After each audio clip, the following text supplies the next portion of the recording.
So as you guys know, I make gear, sort of like this stuff.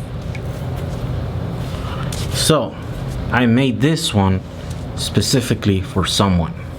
Check it out. Shh, don't tell them. Let it be a surprise.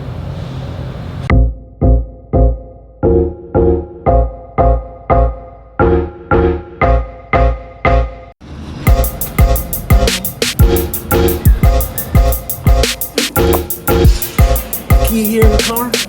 So another day. Today there's nothing special going on, just more packages, more orders, more meetings. So I want to talk to you guys about gear. I know not everyone enjoys the gear talk, but I finally booked the trip to New York, and so I want to prepare a list of all the gear that I want to get till then for the trip. Bills. So we got some bills. So anyways, because I started this blog, all my gear is gonna get a lot more use, and so some stuff is like almost on its way out, and so I wanna replace it before it dies. And the way I do that is by, you know, selling your old one, using some of that money to pay for the new stuff. I'm a gearhead. That's what we do. I make gear, and so here's some of our gear that we have. There's like audio systems that goes in here, although we need another box because it doesn't fit there anymore. Camera bag, lenses, rigs, backpack, more audio systems here, and more lenses. And so anyways, I haven't talked much about the equipment that I use and stuff, and so right now what you're watching here is the GH4, which is a nice small compact camera that is pretty powerful. That is the camera that I shoot with. Then the microphone is big, but you kind of need it. This camera is very powerful. It does 4K. It does high speed.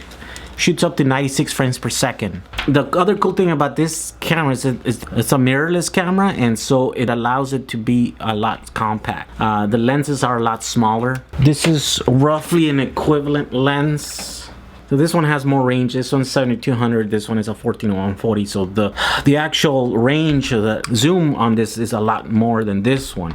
So if we were to have something that is even closer, which they do make one, it's even smaller and lighter, and so it gives you an idea of the advantage of having a mirrorless system.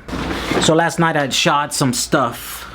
Here's the thing: what you want a super wide, sort of like this. This is a 7mm, so that you can shoot in tight spaces. If you're in a taxi cab, if you're in some cramped spaces while you're walking, you don't have to hold your camera way out there. You can have it kind of close, and it still gives you a field of view that is workable. So that's one thing you want. So I think I have that cover, although that lens is kind of old. Again, I damaged it when I was working on the Samba. I need to replace it, but it's okay, it works. It was a $1,200 lens, now it's like $700. This one is worth nothing because no one wants it. You also want a fast lens, a super fast lens. Last night I shot something walking my dogs late at night, and I'll show you the difference between an f4 lens and this lens. For example, this is an f9.5 lens. That's the aperture. It's a very, very fast lens.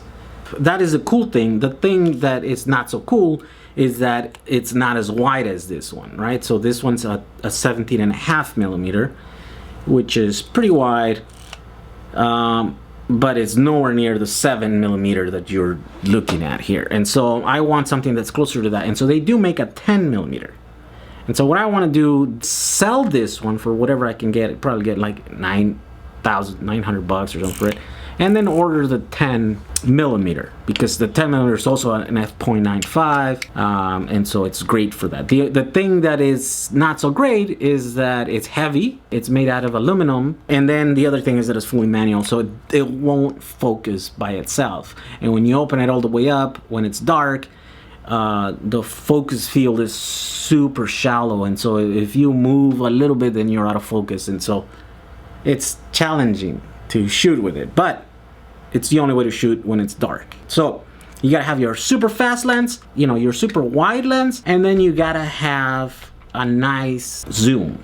something like this one, 14 to 140, that it's image stabilized. So those are things that I want to get. I want to get a new iPhone. So I want the wider super fast, I want the newer zoom, and a new computer, because this computer is about 2.5 years old. It's gonna start going, like the battery, it doesn't hold as much charge as it used to, and so before this breaks down, I want to get a new one so that I'll be prepared. Let's go work on the thing.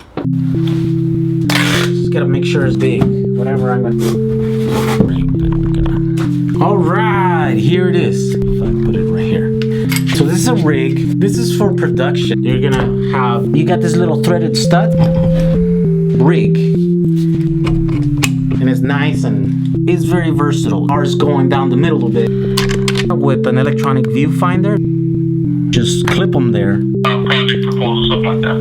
Okay. And if we're presenting it to a corporation, no? Yes. Yeah. This is the work. All right. So we're gonna engrave some parts.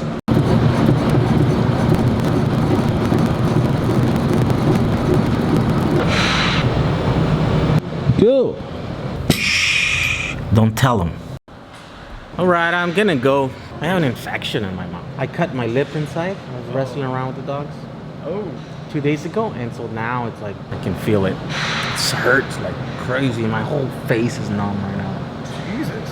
So I gotta go.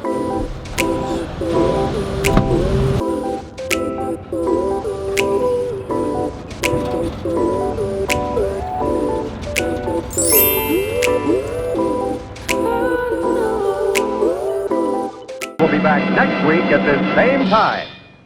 Rock and roll. No, what is that? No, I don't like that.